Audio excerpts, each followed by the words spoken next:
आपण आज इनामी जमिनीचे बक्षीसपत्र म्हणजेच गिफ्ट डीड करता येते का या विषयावर आपण आज बोलणार आहोत. म्हणजेच मी या विषयावर आपल्याला कायदेशीर माहिती सांगणार आहे.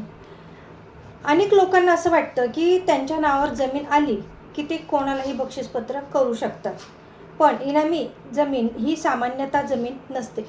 तिच्या बाबत काही विशेष कायदेशीर अटी आणि निर्बंध असू शकतात. त्यामुळे आज आपण त्याबाबत संपूर्ण माहिती बघणार आहोत. नमस्कार, मी ॲडव्होकेट वैशाली कोराटे बोलते आहे आणि आपण माझी कायदेशीर लीगल इन्फॉर्मेशनवर पूर्ण व्हिडिओ बघत आहात. आपल्याला ती आवडत आहे आणि आपण त्यासाठी मला कॉमेंट देखील करत आहात. त्यासाठी मी सर्वांचे मनापासून खूप खूप धन्यवाद मानते आणि असेच पुढील देखील कायदेशीर व्हिडिओ बघत राहा. तर आजचा विषय इनामी जमिनीचे बक्षीसपत्र होते का हा आहे. सगळ्यात आधी इनामी जमीन म्हणजे काय आपण ते बघूया. पूर्वी सरकारकडून किंवा संस्थांकडून विशिष्ट सेवा कार्य किंवा सन्मान म्हणून काही व्यक्तींना जमिनी दिल्या जात असत. म्हणजे आधीच्या काळामध्ये हे होत होतं. अशा जमिनींना इनामी जमीन असं म्हटलं जात होतं. महाराष्ट्रात अनेक प्रकारच्या इनामी जमिनी आढळतात.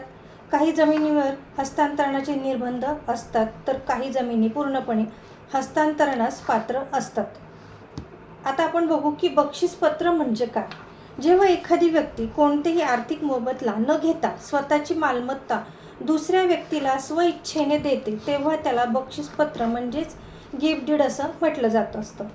बक्षीसपत्रासाठी ते लेखी असणे आवश्यक आहे. तसंच नोंदणी म्हणजेच रजिस्ट्रेशन करणं आवश्यक आहे आणि त्यासाठी 2 साक्षीदार देखील आवश्यक असतात. मालमत्ता देणारी व्यक्ती त्या मालमत्तेची कायदेशीर मालक असणे आवश्यक असते. म्हणजे जी काही आपण बक्षीसपत्र करत असतो ते करण्यासाठी तुम्ही स्वतः त्याचे ओनर म्हणजेच मालक असले पाहिजे. मगच तुम्ही ते बक्षीसपत्र करू शकतात. तसंच इनामी जमिनीचे बक्षीसपत्र आपल्याला करता येते का हे सर्वात महत्त्वाचा मुद्दा आता बघू. तर तो जमिनीच्या प्रकारावर अवलंबून आहे. जर इनामी जमिनीवरील हस्तांतरणाचे निर्बंध पूर्णपणे हटवले गेले असतील आणि जमीन क्लास 1 म्हणजेच काय वर्ग 1 मध्ये रूपांतरित झाली असेल तर सामान्यतः बक्षीसपत्र करणे शक्य असते. परंतु जर जमिनीवर अजूनही शासनाचे निर्बंध असतील किंवा जमीन क्लास 2 स्वरूपात असेल म्हणजेच वर्ग 2 स्वरूपात असेल तर शासनाच्या परवानगीशिवाय बक्षीसपत्र करणे कायदेशीर अडचणीत येऊ शकते. कोणती कायदेशीर तुम्ही त्यासाठी तपासावीत म्हणजे कागदपत्रही तपासली पाहिजे. त्यासाठी सातबारा उतारा, फेरफार नोंदी, मालकी कोणाची आहे, हक्काची कागदपत्रे कुठली आहेत, मालकी हक्काची कागदपत्र त्यासाठी कोणती आहेत ते बघायला पाहिजे.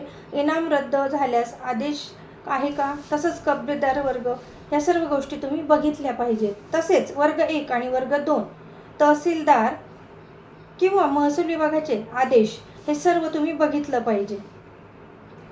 वर्ग 1 आणि वर्ग 2 मधील फरक काय आहे ते बघू. वर्ग 1 मालकाला अधिक अधिकार असतात. जमीन विक्री, बक्षीसपत्र किंवा इतर हस्तांतरणासाठी सामान्यतः परवानगीची गरज ही नसते. आणि वर्ग 2 हस्तांतरणावर निर्बंध असू शकतात. म्हणजेच काय तर त्यांना आधी कुठल्या अटी आहेत किंवा त्यासाठी काय लिहिले आहे ते बघितलं पाहिजे. तसंच शासनाची पूर्व परवानगी लागू शकते. नियमांचे उल्लंघन केल्यास व्यवहार रद्द होण्याची तुम्हाला धोका असतो. म्हणजेच काय तुमचा व्यवहार रद्द हा होऊ शकतो. चुकीचे बक्षीसपत्र केल्यास काय होऊ शकतं. जर कायदेशीर परवानगी नसताना इनामी जमिनीचे बक्षीसपत्र केले तर तुमचा व्यवहार वादग्रस्त ठरू शकतो. महसूल विभाग चौकशी करू शकते तुमच्या व्यवहाराची. व्यवहार रद्द करण्याची प्रक्रिया सुरू होऊ शकते.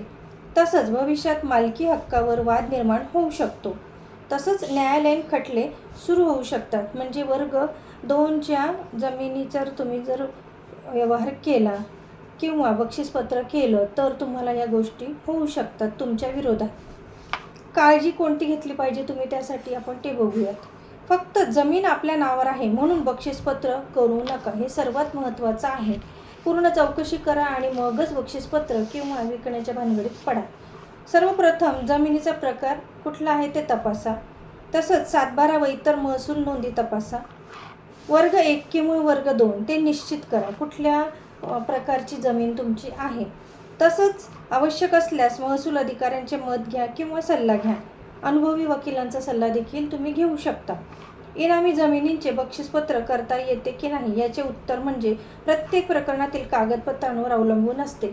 म्हणजेच आपण जे काय बक्षीसपत्र करतो आहे ते कोणत्या प्रकारचं आहे, कोणत्या स्वरूपाचं आहे आधी ते बघितलंच पाहिजे आणि मगच बक्षीसपत्र केलं पाहिजे. जर जमीन वर्ग 1 असेल तर बक्षीसपत्र करणे शक्य असते, परंतु क्लास 2 म्हणजेच वर्ग 2 निर्बंधित इनामी जमीन असल्यास शासनाची परवानगी आवश्यक असू शकते. त्यासाठी तुम्ही व्यवस्थित चौकशी करा आणि मगच बक्षीसपत्र तयार करा. त्यामुळे कोणताही व्यवहार करण्यापूर्वी जमिनीची कायदेशीर स्थिती तुम्ही तपासली गेलीच पाहिजे. या पद्धतीने इनामी जमिनीचे बक्षीसपत्र होते का याबद्दल मी तुम्हाला कायदेशीर माहिती सांगितली आहे. आपण हा संपूर्ण व्हिडिओ नीट बघितला असेल तर तुम्हाला लक्षात येईल आपण काय केलं पाहिजे आणि या पद्धतीने तुम्ही बक्षीसपत्र करू शकता. आपल्याला व्हिडिओ आवडला असेल तर नक्की कॉमेंटमध्ये मेसेज करून सांगा. धन्यवाद.